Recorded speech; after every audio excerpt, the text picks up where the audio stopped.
माता लक्ष्मी कहती है घर की ये 5 चीजें कभी दूसरों को नहीं देनी चाहिए। आज हम आपको माँ लक्ष्मी की एक प्राचीन कथा सुनाने जा रहे हैं। इस कथा के माध्यम से आपको पता चल जाएगा कि एक स्त्री को अपने घर की कौन सी चीजें दूसरों को नहीं देनी चाहिए। जो भी स्त्री यह चीजें दूसरों को दे देती है, माँ लक्ष्मी उसके घर को छोड़कर चली जाती है। इसीलिए दोस्तों, आप इस कथा को पूरा जरूर सुने, क्योंकि आधा अधूरा ज्ञान घातक होता है। जो भी इस कथा को पूरा सुनता है, माँ लक्ष्मी उसकी झोली खुशियों से भर देती है। तो चलिए बिना देरी किए आपको वह प्राचीन कथा सुनाते हैं। दोस्तों, पूर्व काल की बात है। मध्य देश में एक अत्यंत शोभायमान नगरी थी। उस नगरी में एक सुकन्या नाम की स्त्री अपने पति और सास ससुर के साथ निवास करती थी। सुकन्या एक पतिव्रता नारी थी जो सत्य धर्म का पालन करने में तत्पर और गृह कार्य में दक्ष थी। सुकन्या का स्वभाव अत्यंत दयालु था। वह सदैव दूसरों की सहायता किया करती थी। सुकन्या का पति संजय एक वैश्य था। उसकी अनाज की एक दुकान थी। वह बाजार में लोगों की जरूरत की चीजें बेचा करता था। सुकन्या अपने पति से बहुत अधिक प्रेम करती थी। वह अपने पति को ही परमेश्वर मानकर उसकी सेवा करती थी। सुकन्या नित्य पति से पहले जागती थी, अपने घर का आंगन को स्वच्छ करती थी, फिर रंगोली बनाकर आंगन की सजावट करती थी। उसके बाद वह अपने घर को स्वच्छ करती, फिर स्नान आदि कार्य संपन्न करके वह तुलसी को जल देती थी और देवी देवताओं का पूजन करती थी। इस प्रकार से वह रोज अपने नित्य कर्म करती थी। सुकन्या ने कभी किसी का अनादर नहीं किया। वह सभी के साथ मधुर वाणी में बातें करती थी। सभी लोग सुकन्या को देखकर कहने लगे थे कि यह तो साक्षात लक्ष्मी के समान गुणों वाली स्त्री है। यह अपने परिवार का कितने अच्छे से ख्याल रखती है। इसके अलावा सुकन्या दान धर्म करते समय कभी अपने हाथ पीछे नहीं खींचती थी। उसके द्वार पर जो भी याचक आता वह उसे दान दिए बगैर नहीं भेजती थी। उसके द्वार से कोई खाली हाथ नहीं जाता था। जो भी भूखा उसके द्वार पर आता तो वह भरपेट भोजन करके ही लौटता था, जिससे उसके द्वार पर आए हुए सभी याचक अत्यंत प्रसन्न होकर उसे आशीर्वाद देकर लौट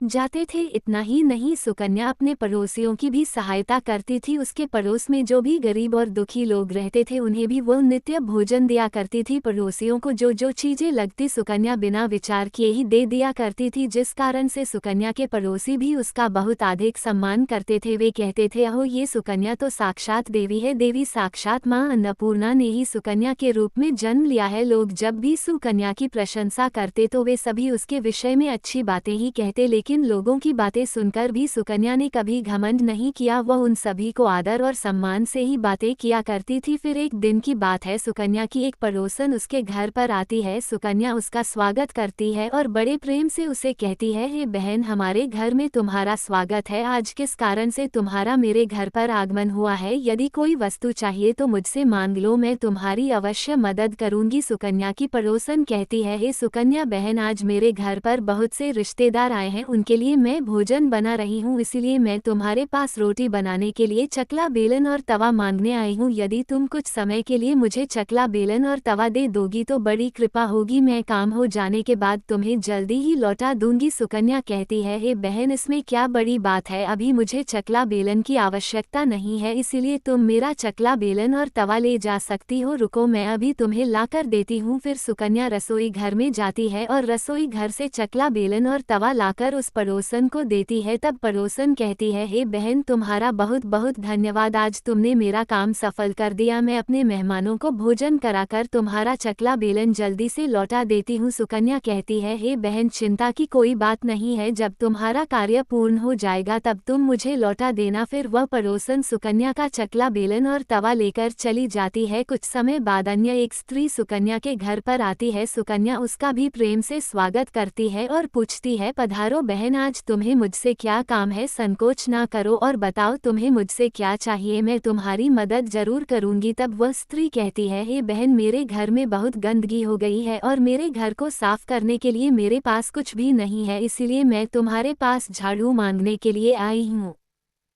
यदि तुम्हें कोई समस्या ना हो तो कृपा करके मुझे अपने घर की झाड़ू दे दो, मैं अपना घर साफ करके तुम्हें झाड़ू लौटा दूंगी। सुकन्या बिना विचार किए ही कहती है, हे बहन, बस झाड़ू ही तो है, इसमें क्या समस्या हो सकती है? तुम रुको, अभी मैं तुम्हें अपने घर की झाड़ू लाकर देती हूँ। इतना कहकर सुकन्या घर के अंदर जाती है और झाड़ू लेकर आती है और उस स्त्री को दे देती है। वह स्त्री सुकन्या के घर की झाड़ू लेकर चली जाती है। फिर कुछ देर बाद अन्य एक स्त्री सुकन्या के घर पर आती है। सुकन्या उसका भी बड़े प्रेम से स्वागत करती है। सुकन्या कहती है, पधारो बहन, क्या बात है, आज मेरे घर पर किस कारण से आना हुआ? तुम्हें जो कुछ भी चाहिए निसंकोच होकर कहो, मैं तुम्हारी सहायता करने का प्रयास अवश्य करूंगी। तब वह स्त्री कहती है, हे सुकन्या बहन, तुम बड़ी दयालु हो, मैंने तुम्हारे बारे में बहुत सुना है और तुम सभी की मदद करती रहती हो, इसीलिए मैं तुम्हारे पास एक छोटी सी मदद मांगने के लिए आई हूँ। सुकन्या कहती है, हे बहन, संकोच ना करो, तुम्हें जो कुछ भी चाहिए मांग लो, यदि मेरे बस में होगा तो मैं मना नहीं करूंगी, मैं तुम्हारी सहायता अवश्य करूंगी। तब वह स्त्री कहती है, हे सुकन्या बहन, आज मेरी बेटी को देखने के लिए लड़के वाले आ रहे हैं, इसीलिए मैं चिंता में हूँ। मेरे पास पहनने के लिए एक भी गहना नहीं है, तो मैं अपनी बेटी को क्या दूं? उसके पास पहनने के लिए अच्छे वस्त्र भी नहीं है, इसीलिए कृपा करके मुझे आप थोड़े गहने और वस्त्र उधार में दे दीजिए, केवल एक दिन के लिए। जब लड़के वाले देखकर चले जाएंगे तो मैं तुम्हारे गहने लौटा दूंगी। उस पड़ोसन की बात सुनकर सुकन्या कहती है, बस इसी बात है बहन, तुम चिंता मत करो, तुम्हारी पुत्री मेरी छोटी बहन के जैसी है, उसकी सहायता मैं अवश्य करूंगी। मैं अभी तुम्हें मेरे गहने और साड़ी देती हूँ, जिसे पहनकर तुम्हारी पुत्री राजकुमारी लगेगी। फिर सुकन्या अंदर जाती है, गहने और साड़ी लेकर आती है और उस पड़ोसन को दे देती है। वो पड़ोसन प्रसन्न होकर सुकन्या के गहने और साड़ी लेकर चली जाती है। फिर शाम हो जाती है और अन्य एक पड़ोसन सुकन्या के घर पर आती है। सुकन्या उसका भी बड़े प्रेम से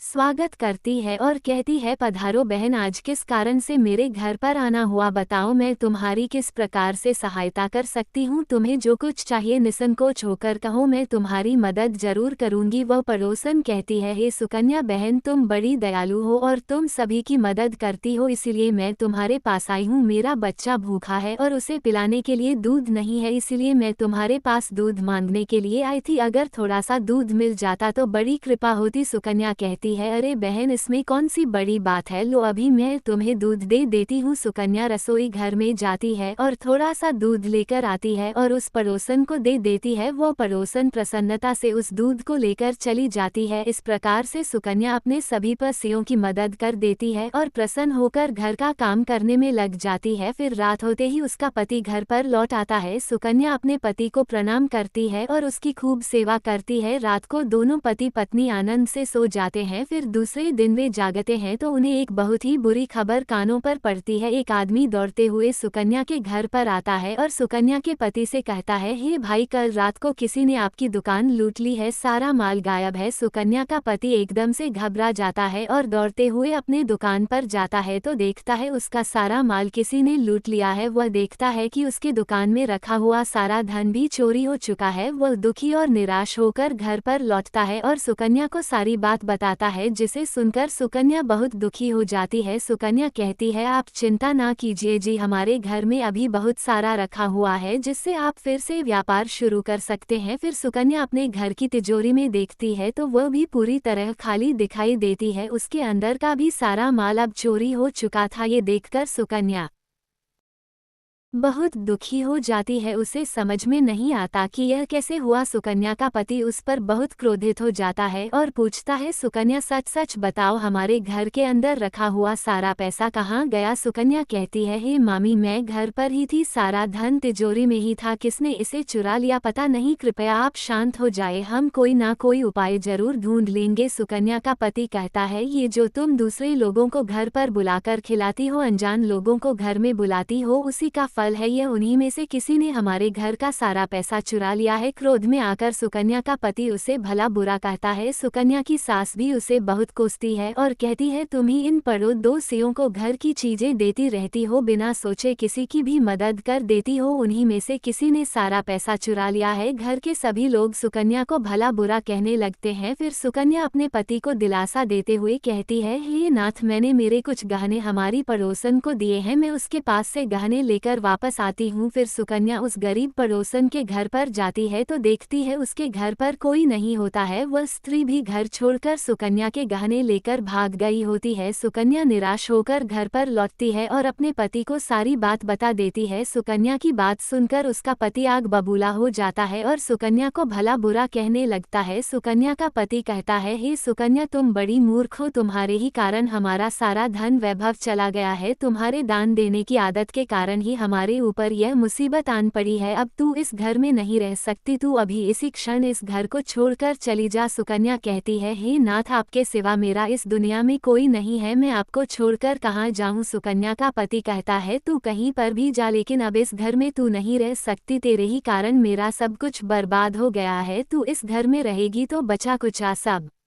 नष्ट हो जाएगा। सुकन्या अपने पति को हाथ जोड़कर विनती करने लगती है, हे स्वामी, ऐसा ना कहिए, मैंने कोई अपराध नहीं किया है, आपके बगैर मैं जीवित नहीं रह सकती, मुझ दासी को आप घर से मत निकालिए। लेकिन सुकन्या का पति उसकी एक नहीं सुनता है और उसे अपने घर से धक्के मारकर निकाल देता है और कहता है, अब तू इस घर से चली जाओ और लौटकर मत आना, चाहे तो किसी नदी में कूदकर अपनी जान दे दे, लेकिन अब तू इस घर में मेरे साथ नहीं रह सकती। फिर सुकन्या दुखी होकर रोते हुए अपने पति के घर को छोड़कर चली जाती है। चलते चलते सुकन्या माता लक्ष्मी के मंदिर में जाती है और माँ लक्ष्मी से प्रार्थना करते हुए कहती है, हे माँ, मैंने ऐसा कौन सा पाप किया है जो मेरी ऐसी दशा हुई है। हे माँ लक्ष्मी, मैं तो नित्य आपकी पूजा करती थी, फिर भी आपने मेरा घर क्यों छोड़ा, कृपया मुझे बताओ माँ, मैंने ऐसा कौन सा अपराध किया जो आप मुझसे रूठ गई हो। फिर सुकन्या वहीं पर बैठकर सोचने लगती है, यदि मेरे पति मेरा स्वीकार नहीं करेंगे तो मैं जीवित रहकर क्या करूं, यदि मेरे ही कारण मेरे पति की दुर्दशा हुई है तो मुझे जीवित रहने का कोई अधिकार नहीं है। इतना सोचकर सुकन्या अपने प्राण देने के लिए नदी की तरफ जाने लगती है। नदी के पास जाकर सुकन्या माता लक्ष्मी से प्रार्थना करती है, हे माँ लक्ष्मी, अब मैं अपने प्राण देने जा रही हूँ, यदि मेरे द्वारा तुम्हारी पूजा में कोई कमी रह गई हो तो मुझे माफ करो, मैं अपने पति के बगैर जीवित नहीं रह सकती, इसलिए अब मैं इस नदी में कूदकर अपने प्राण दे दूंगी। इतना कहकर सुकन्या नदी में कूदने ही वाली होती है कि साक्षात माँ लक्ष्मी उस स्थान पर प्रकट हो जाती है। माँ लक्ष्मी सुकन्या से कहती है, रुक जाओ सुकन्या, रुक जाओ पुत्री, तुम ये क्या कर रही हो। सुकन्या आंखें खोलकर देखती है कि साक्षात माँ लक्ष्मी उसके सामने खड़ी है। माँ लक्ष्मी के दर्शन करके सुकन्या बहुत प्रसन्न हो जाती है और माँ को बारंबार नमस्कार करते हुए कहती है, हे माँ लक्ष्मी, मुझे क्षमा करो, मैं बहुत बड़ा पाप करने जा रही थी। देवी लक्ष्मी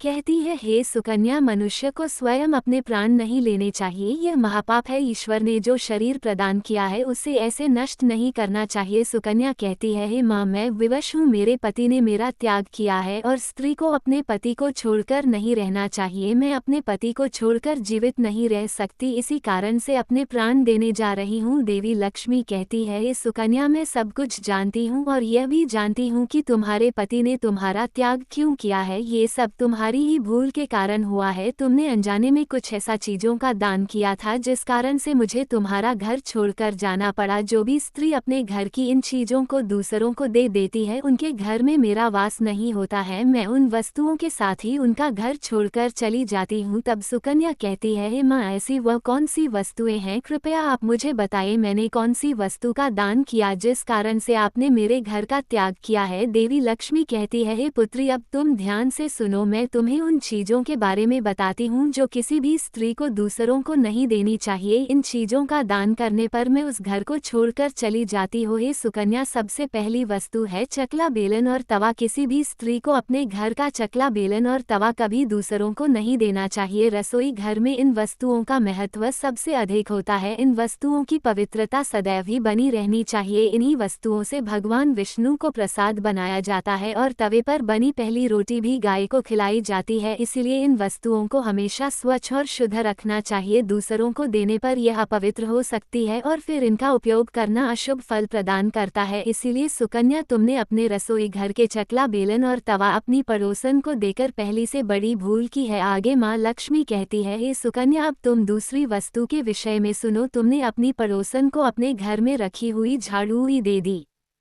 जिस वस्तु में मेरा सदैव वास होता है, जो वस्तु मुझे सबसे अधिक प्रिय है, तुमने उसे ही दूसरे को दे दिया, तो फिर मैं तुम्हारे घर में कैसे ठहरती है। सुकन्या, जो स्त्री अपने घर की झाड़ू दूसरों को दे देती है, मैं उसके घर को त्याग देती हूँ। झाड़ू से घर की स्वच्छता की जाती है और जहाँ पर स्वच्छता होती है उसी स्थान पर मेरा वास होता है। ध्यान में रखना सुकन्या, घर में झाड़ू को हमेशा छिपा कर रखना चाहिए, झाड़ू पर बाहरी व्यक्ति की दृष्टि भी नहीं पड़नी चाहिए। झाड़ू एक अत्यंत पवित्र पवित्र वस्तु है, इसे पैर नहीं लगाना चाहिए और इससे कभी विष्ठा आदि प्रकार की गंदगी साफ नहीं करनी चाहिए। माँ लक्ष्मी कहती है, हे सुकन्या, अब तुम तीसरी वस्तु के विषय में सुनो जो एक स्त्री को कभी दूसरों को नहीं देनी चाहिए। वह वस्तु है आभूषण। एक स्त्री को अपने आभूषण कभी अन्य महिला को नहीं देने चाहिए। मैं सदैव ही आभूषणों में वास करती हूँ। स्त्री के 16 श्रृंगार में गहनों का बहुत अधिक महत्व होता है। एक विवाहित स्त्री को अपने आभूषण कभी अन्य स्त्री को पहनने के लिए नहीं देने चाहिए। जो स्त्री अपने आभूषण अन्य स्त्रियों को देती है उसके जीवन में दुर्भाग्य आता है। हे सुकन्या, अब मैं तुम्हें चौथी वस्तु के विषय में बताती हूँ। किसी भी मनुष्य को शाम हो जाने के बाद कभी सफेद रंग की वस्तुओं का दान नहीं करना चाहिए, किंतु तुमने शाम के समय दूध का दान किया था। शाम को दूध का दान करने से जीवन में दुर्भाग्य आता है। शाम को सफेद रंग की चीजें दान करने से मनुष्य के जीवन में अशुभ काल आता है। माँ लक्ष्मी कहती है, हे सुकन्या, अब मैंने तुम्हें उन सभी वस्तुओं के बारे में बता दिया है जिनका कभी दान नहीं करना चाहिए। ये वस्तुएं कभी दूसरों को उधार में अथवा उपयोग के लिए नहीं देनी चाहिए। सुकन्या कहती है,